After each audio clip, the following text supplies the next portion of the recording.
Hello guys, welcome back to my channel and I'm your Geeta. So last class நம்ம எதை பற்றி பார்த்திருக்கோம் அப்படின்னு சொன்னா don't அப்படிங்கிற நெகட்டிவ் பி ஃபார்மை பொசசிவ் சிச்சுவேஷன்ல நம்ம எப்படியெல்லாம் அப்ளை பண்ணலாம் அப்படிங்கறத பற்றி நம்ம டீடைல்டா லேர்ன் பண்ணியிருக்கோம். அண்ட் டுடே கிளாஸ்ல நம்ம என்ன பார்க்க போறோம் அப்படின்னு பார்த்தீங்கன்னா பாஸ்ட் சிச்சுவேஷன்ல ஒரு செயல் வந்து நடந்துடுச்சா அப்படின்னு சொல்லி கேட்கறதுக்கு நம்ம என்ன பி ஃபார்ம் யூஸ் பண்ணுவோம் அப்படின்னு சொன்னா did அப்படிங்கிற கொஸ்டின் வேர்டை தான் யூஸ் பண்ணுவோம்.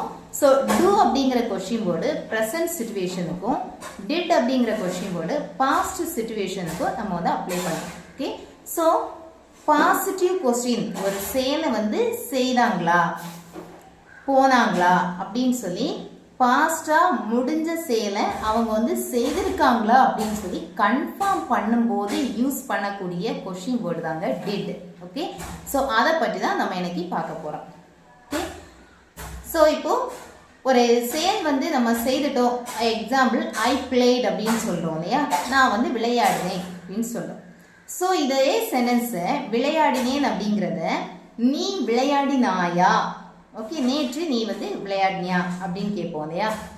நேற்றைக்கு நீ ஹோம்ஒர்க் எழுதினியா, நேற்றைக்கு அவன் கிளாஸுக்கு போனானா. ஸோ இந்த மாதிரி தான் நேற்று முடிந்த விஷயம். இது வந்து நேற்று அப்படின்னு தான் பர்டிகுலராக சொல்லணும்னு கிடையாது. ஈவன் 1 minute பிஃபோர், ஒரே ஒரு மினிட்டுக்கு முன்னால், even 1 second before 1 incident happen means also. Okay, ஒரு 1 second இல்லை 1 minute முன்னால ஒரு செயல் நடந்து முடிஞ்சிருந்தா கூட அதை நம்ம கொஸ்டின் பண்ணும்போதோ இல்லை சென்டென்ஸா சொல்லும் போதோ அது பாஸ்டா தான் நம்ம பேசுவோம். ஸோ அப்படி ஒரு பாஸ்ட் சிச்சுவேஷனுக்கு நம்ம கொஸ்டின் ஃப்ரேம் பண்ணும்போது சென்டென்ஸ் ஸ்ட்ரக்சர் எப்படி வரும் அப்படிங்கிறத நம்ம இப்போ எக்ஸாம்பிள்ஸ் மூலமா பார்க்கலாம். ஓகே, ஸோ ஃபர்ஸ்ட் ஒரு சென்டென்ஸ்ல பாஸ்ட் சிச்சுவேஷன் நீங்க கேள்வி கேட்கும்போது sentence will be started with the question word did. Okay, sentence உடைய ஸ்டார்டிங்ல did அப்படிங்கிற question wordல தான் நம்ம வந்து sentence ஸ்டார்ட் பண்ணுவோம். ஸோ sentence structure எப்படி இருக்கும் அப்படின்னு பார்த்தீங்கன்னா did plus subject plus present verb, did plus subject plus present verb. So same thing, ஒரு செயலை நான் செய்தேன் அப்படின்னு சொல்லும்போது நம்ம எப்படி sentence frame பண்றோம்னா subject plus past verb because the incident already happened. Okay, action has been completed. அந்த செயல் வந்து முடிஞ்சிருச்சு அப்படிங்கறதுனால past verb தான் அப்ளை பண்ணும். But when we frame question, அதே சென்டென்ஸ் கேள்வியா நம்ம கேட்கும்போது என்ன பண்றோம், did அப்படிங்கிற question wordல ஸ்டார்ட் பண்றதால inside the sentence after the subject நம்ம அப்ளை பண்ணக்கூடிய verb வந்து present ஃபார்மா தான் இருக்கும். ஏன்னா did அப்படிங்கிறது past symbol. ஓகே, இது வந்து past அப்படிங்கிறது அந்த didங்கிற question word வந்து என்ன பண்ணுது, கன்வே பண்ணுது. ஸோ அதுக்கு அப்புறமா சென்டென்ஸ்க்கு உள்ளால வந்து past verb அப்ளை பண்ணணுங்கிற அவசியமே கிடையாதுங்க. Okay, so did plus subject plus present verb plus etc. அது ஆப்ஜெக்டா இருக்கலாம், அட்ஜெக்டா இருக்கலாம். Okay, it is according the verb. இப்போ எக்ஸாம்பிள் பார்த்தீங்க அப்படின்னு சொன்னா நீ ஹோம்ஒர்க் எழுதினியா, ஓகே, நீ ஹோம்ஒர்க் எழுதினாயா, செய்தாயா, எப்படி கொஸ்டின் கேட்கலாம் சொல்லுங்க. ஆல்ரெடி நான் சென்டென்ஸ் பேட்டர்ன் கொடுத்துருக்கேன் இல்லையா. ஸோ இந்த பேட்டர்ன் வச்சு நீங்க வந்து ட்ரை பண்ணுங்க பார்க்கலாம்.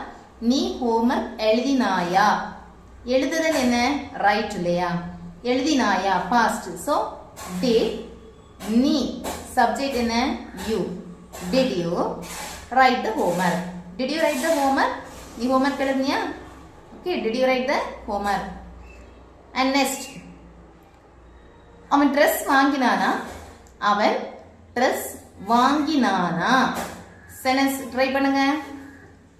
did, அவன், அவனுக்கு இங்கிலீஷ்ல என்ன, he, did he, வாங்குதல் buy. ஓகே, வாங்குதல் என்ன, buy. did he buy new dress, did he buy new dress, did he buy new dress. Okay, அவன் புதிய ஆடை வாங்கினானா. அது பர்த்டேவா இருக்கலாம், இல்ல ஒரு மேரேஜ் ஃபங்க்ஷனா இருக்கலாம், ஃபெஸ்டிவல்ஸ், வாட்எவர் மேபி. அவன் ட்ரெஸ் வாங்கினானா அப்படின்னு கேட்போம் இல்லையா. வீட்டில் எல்லாரும் ட்ரெஸ் எடுத்தீங்களா அப்படின்னு கேட்போம். So did he buy new dress, அவன் புதிய ஆடை வாங்கினானா. அவன் நேற்றைக்கு அவளோட ஃபேமிலியை மீட் பண்ணாளா, அவன் நேற்றைக்கு அவளுடைய ஃபேமிலியை மீட் பண்ணினாளா. ஓகே, சந்தித்தாளா, சந்தித்தல்னா என்ன, மீட். ஸோ அவள் யாரு, she.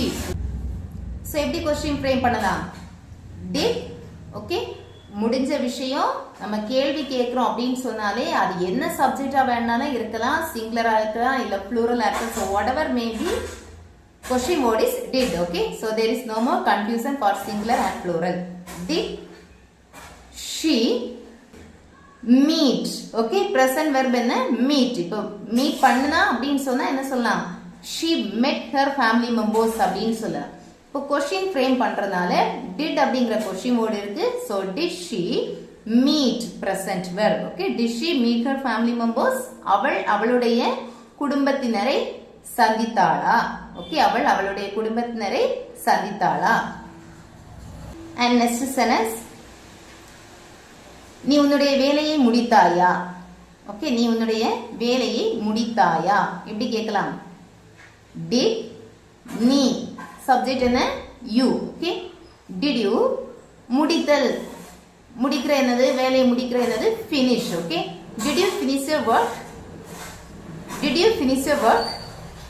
Yes. அவன் கார் ஓட்டினானா? அவன் கார் ஓட்டினானா? என் கூடவே சேர்ந்து நீங்களும் சென்டென்ஸ் வந்து ட்ரை பண்ணலாம். ஏன்னா ஃபர்ஸ்ட் நான் சென்டென்ஸ் ஸ்ட்ரக்சர் உங்களுக்கு கொடுத்துட்டேன். அண்ட் எக்ஸாம்பிள் நம்ம இப்போ 1 by 1 சொல்லிட்டு இருக்கோம். So now you can also try. Okay, அவன் கார் ஓட்டினானா? சென்டென்ஸ் எப்படி ஃப்ரேம் பண்ணலாம்? டிட் அவன், he, did he, கார் ஓட்டுதல் என்ன? டிரைவ். ஓகே, கார் ஓட்டுதல் என்ன? Drive. did he drive a car? அவன் கார் ஓட்டினானா? இது இப்போ என்ன? 4 வீல் இல்லையா? இதே இது 2 வீலர் அப்படிங்கிறப்ப வந்து நம்ம வந்து டிரைவ் சொல்ல மாட்டோம், ரைட் சொல்லுவோம். இப்போ பைக் இல்லை சைக்கிள் அப்படின்னு சொன்னா என்ன சொல்லுவோம்? ரைட் சொல்லுவோம். ஸோ அவன் சைக்கிள் ஓட்டினானா? எப்படி கேட்கலாம்?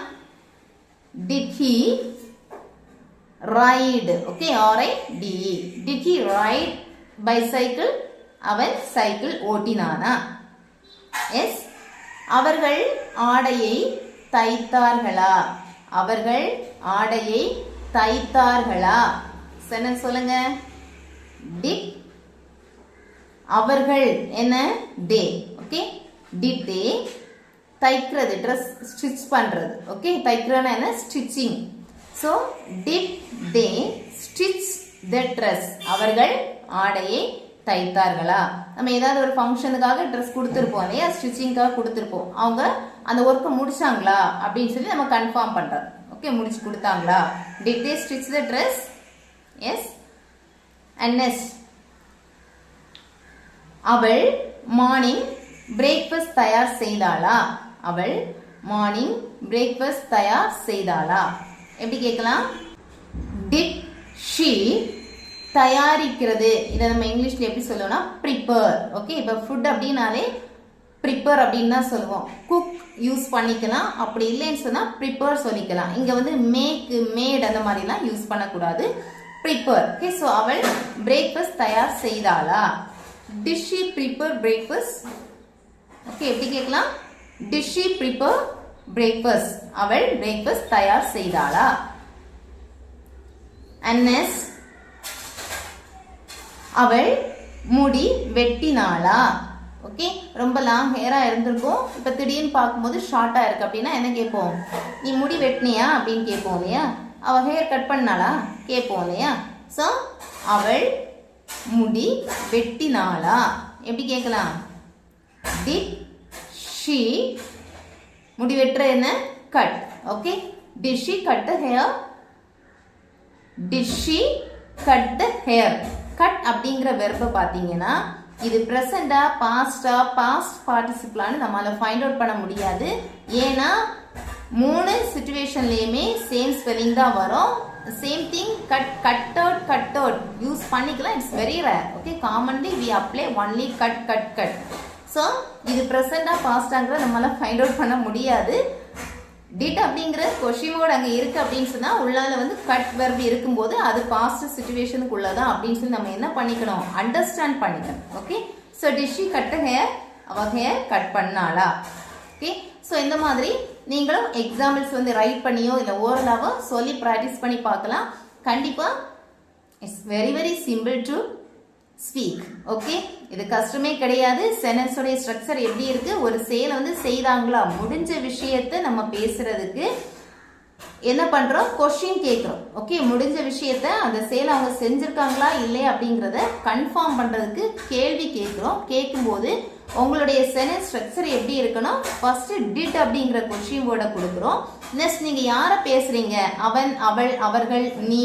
ஓகே, ஸோ யார பேசுறோம், கண்டிப்பா எல்லாருக்குமே தெரியும் இது இங்கிலீஷ்ல. ஸோ அந்த நபருடைய ஜெண்டர் ஹி, ஷி, தே எதுனாலும் அந்த சப்ஜெக்ட் அதில் வந்து மென்ஷன் பண்றீங்க. பிளஸ் அவங்க என்ன ஆக்ஷன், எந்த செயலை வந்து நீங்க கேட்குறீங்க அந்த செயலை வந்து அதில் வந்து ரைட் பண்ணிக்கிறோம். Okay, did plus subject plus present verb. And அந்த வெர்பு ரிலேட்டடா என்ன வேர்டு வேணாலும் அந்த இடத்துல நம்ம அப்ளை பண்ணிக்கலாம். அது நம்ம காணாம ஸ்டடி பண்ணணுங்கிறது கிடையாது. வெர்பு என்ன அப்ளை பண்றோமோ அடுத்துள்ள வேர்டு வந்து அதில் ஆட்டோமேட்டிக்கா என்ன ஆகிரும், நமக்கு வந்துடும். Okay, so no need to study. So நீங்களும் இதே மாதிரி எக்ஸாம்ஸ் ரைட் பண்ணி இல்லை ப்ராக்டிஸ் பண்ணி பேசி ப்ராக்டிஸ் பண்ணிக்கோங்க. கண்டிப்பாக உங்களுக்கு யூஸ்ஃபுல்லாக இருக்கும். இந்த வீடியோ உங்களுக்கு பிடிச்சிருந்தா உங்களோட ஃப்ரெண்ட்ஸ்க்கு மறக்காமல் ஷேர் பண்ணிக்கோங்க. கூடவே இது வரைக்கும் என்னுடைய வீடியோ நீங்கள் சப்ஸ்கிரைப் பண்ணலை அப்படின்னு சொன்னால் மறக்காமல் சப்ஸ்கிரைப் பண்ணிக்கோங்க.